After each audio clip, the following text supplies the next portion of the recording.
మనకు తెలియకుండానే, మనం ఊహించకుండానే, మనం అంచనా వేయకుండానే మన చేతుల్లో నుంచి చాలా చాకచక్యంగా జారిపోయేదే మన కాలం.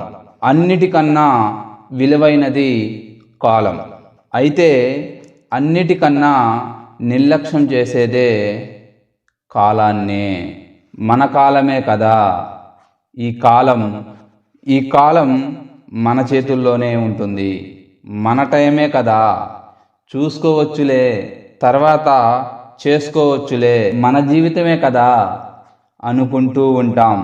కానీ most costly thing we missed and mostly costly thing you have his hour time.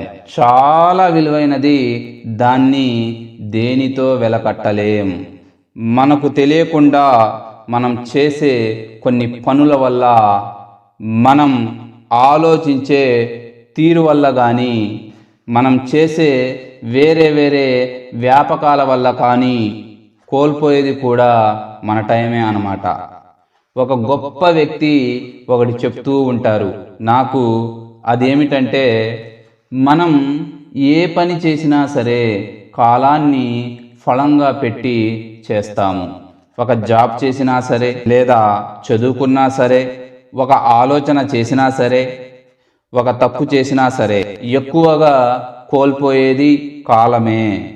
ఆ కాలం విలువ తెలియకుండా బిహేవ్ చేస్తే చివరిలో చాలా డిగ్రేడ్ అవుతాం. తను చెప్పింది నిజమే కదా, నిజమే. మనం వేస్ట్ చేసినా, దాన్ని వృధా చేసినా అది మన కనుసందల్లో జరగాలి.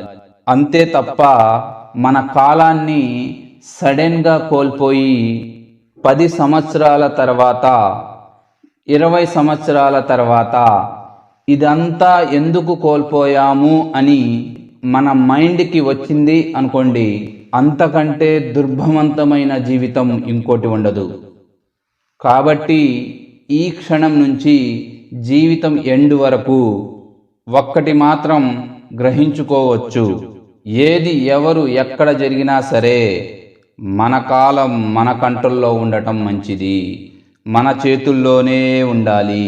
దానిని వృధా చేసినా, మనకు తెలియకుండా చేసేసి తర్వాత దానిని రీగ్రెట్ అవ్వటం కంటే, ఏది చేసినా మన కాలం విషయంలో మాత్రం మనం చాలా జాగ్రత్తతో, చాలా కంట్రోల్గా దాన్ని పట్టుకొని బిహేవ్ చేయాలి. ముఖ్యంగా జీవితంలో ఒకటి చెయ్యాలి. ఏ పని అయినా కూడా టార్గెట్ పెట్టుకోవాలి. ఆ టార్గెట్కి టైం బాండ్ ఉండాలి. వాళ్ళకి కాలం అనేది చాలా ఇంపార్టెంట్ అవుతుంది. కాలం అనేది చాలా ఇంపార్టెంట్ కాబట్టి కాలాన్ని వృధా చేయకండి. టైం బాండ్ అనేది చాలా ఇంపార్టెంట్. ఫస్ట్ ఇయర్ మీకేం కావాలి? టార్గెట్. నెక్స్ట్ 5 ఇయర్స్లో ఏం కావాలి?